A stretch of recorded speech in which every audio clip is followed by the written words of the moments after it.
They said the school was safe. They said it was one of the most prestigious boarding schools in the country. But no one mentioned the rules that could kill you.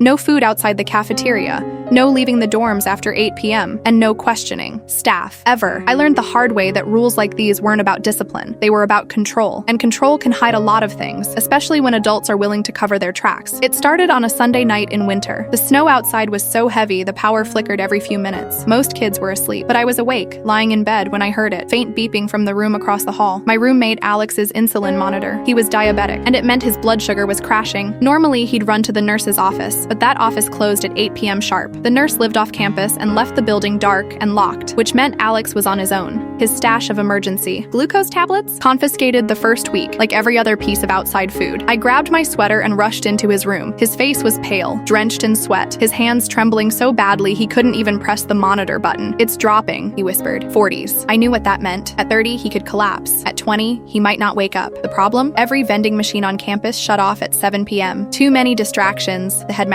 always said. So here we were, trapped in a building with dozens of kids, no food, no nurse, and a friend whose body was shutting down. I sprinted to the hallway praying someone had hidden a snack. Nothing. Every drawer, every backpack, empty. We'd all been searched so many times we'd stopped trying. That's when I thought of the basement. There was an old storage room near the laundry machines, one staff members used. I'd seen janitors go in there late at night with coffee and bags of chips. I bolted down the frozen stairwell, my socks slipping on the icy floor. The door was locked, of course. I yanked the handle, punched it, kicked it, but it didn't budge. Upstairs, Alex's monitor was probably beeping faster by the second. I didn't think. I picked up a metal mop bucket and slammed it into the doorknob. The echo was deafening, like a gunshot. Once, twice. On the third hit, the lock cracked. I stumbled in, heart pounding, and froze.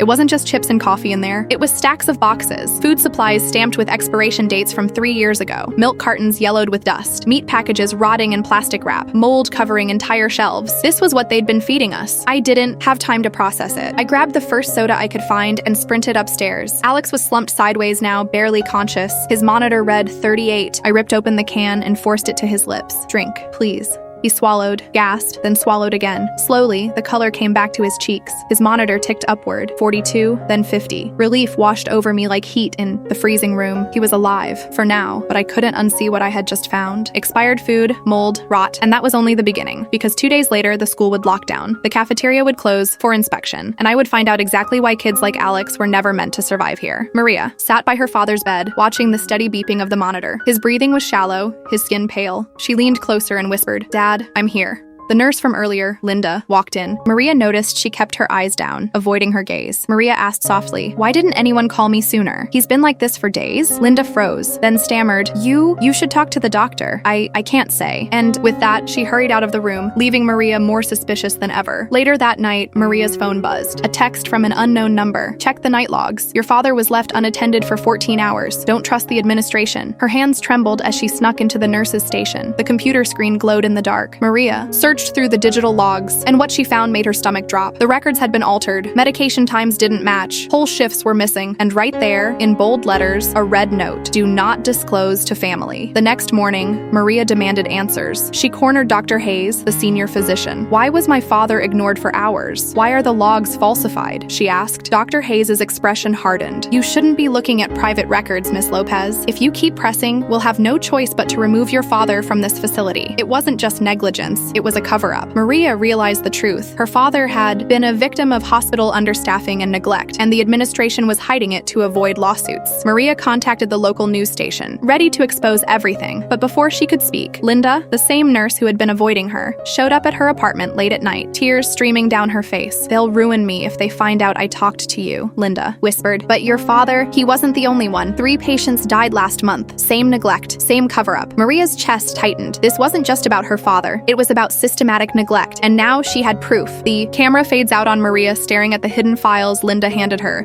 the weight of a much bigger scandal heavy in her hands. Hospitals are supposed to be places of healing. White walls, the faint smell of antiseptic, the quiet shuffle of nurses moving from one room to another. It all gives the illusion of safety. But sometimes, behind those sterile curtains, there are shadows. Sarah knew this better than anyone. At 28, she had been working as a nurse at St. Mary's General Hospital for 5 years. She was respected, careful, and deeply empathetic, the kind of nurse patients remembered long after they were discharged. One evening, during her night shift, she stepped into the break room to pour herself some stale coffee. That's when she overheard 2 senior nurses whispering. Their voices were sharp, anxious. She almost caught him again last night. One hissed, "Well, tell her to stop poking around. If she asks too many questions, she'll regret it," the other muttered. Sarah froze mid-step. The hair on her arms stood up. They were talking about someone, him. But who? And what was there to catch? She wanted to ask, but the moment she entered, the nurses went silent. One even gave her a forced smile. Something wasn't right. The next morning, Sarah reviewed patient files. She noticed something odd. Room 412, usually empty, had been occupied on paper for weeks. According to records, an elderly man named Mr. Lawson was admitted for pneumonia, but Sarah had never seen him. None of the junior staff had. She checked with a colleague, Julia. "Who's in 412? Sarah asked casually. Julia frowned. "I don't think anyone is. That room's always closed off." Sarah's stomach twisted. She went to check for herself. Room 412's door was locked. A faded sign outside read, "Under maintenance." But through the small glass panel, she saw something chilling. A hospital bed with restraints and what looked like someone lying there, motionless. She blinked, thinking her eyes were playing tricks. But no, there was someone there,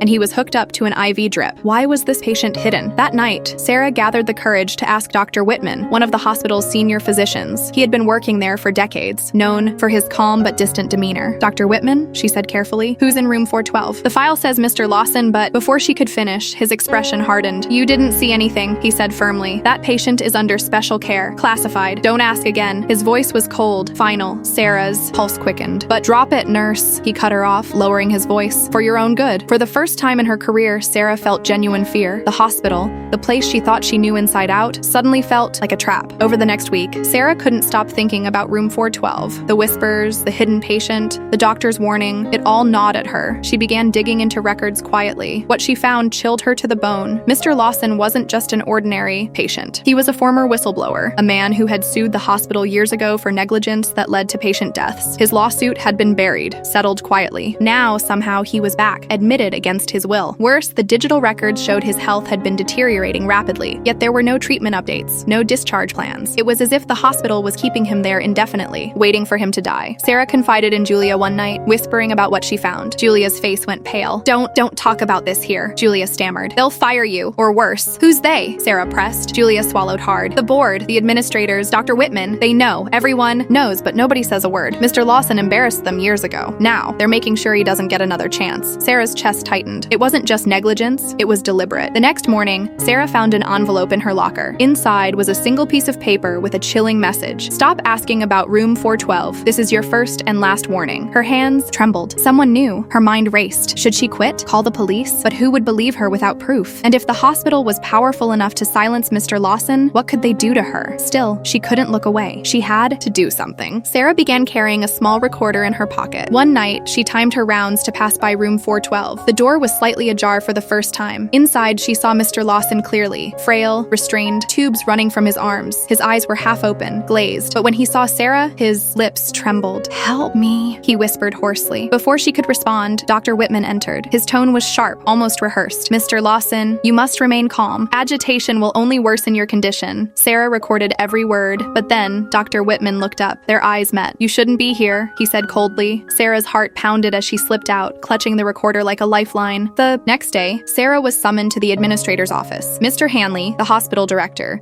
sat behind a massive desk, his face unreadable. "I hear you've been curious," he said. Sarah kept her voice steady. "I just want to know why a patient is restrained, hidden, and left untreated." Hanley's smile was thin, almost pitying. "You don't understand the bigger picture. Mr. Lawson is dangerous, not physically, but legally. If he leaves this hospital, if he talks, this institution collapses. Hundreds of jobs, reputations, lives. Do you want that on your conscience?" Sarah felt sick. "So you're keeping him prisoner?" Hanley leaned forward. "You're a good nurse, Sarah. Don't throw away your career for one bitter old man. Forget about him." For days, Sarah wrestled with guilt. Every time she passed room 412, she felt Mr. Lawson's weak eyes begging her to act. She couldn't eat, couldn't sleep. One night, she made her decision. She copied the audio recordings, patient files, and secret notes onto a flash drive. With trembling hands, she sent them anonymously to a journalist known for exposing medical scandals. Then, she waited. 2 weeks later, headlines exploded across national news. Hospital whistleblower held prisoner. Shocking evidence of cover-up at St. Mary's. Reporters swarmed the hospital. Police investigators stormed in. Administrators scrambled, claiming ignorance. Dr. Whitman disappeared overnight. night, Mr. Lawson was transferred to another facility, this time under real medical care. His story spread everywhere, a chilling reminder of how institutions could bury the truth. And Sarah? She was both hailed as a hero and targeted as a traitor. The hospital fired her, blacklisted her, but she didn't regret it, because in the end, she saved a life. Epilogue. The silent ward years later, Sarah still remembers that night, the look in Mr. Lawson's eyes, the way fear turned into fragile hope. Hospitals still have their shadows. Secrets still linger in locked rooms. But Sarah proved one thing. Silence can be broken, even when the cost is high. And every time she hears the phrase "under maintenance" on a hospital door, her blood runs cold. Because she knows sometimes it's not the room that's broken, it's the system.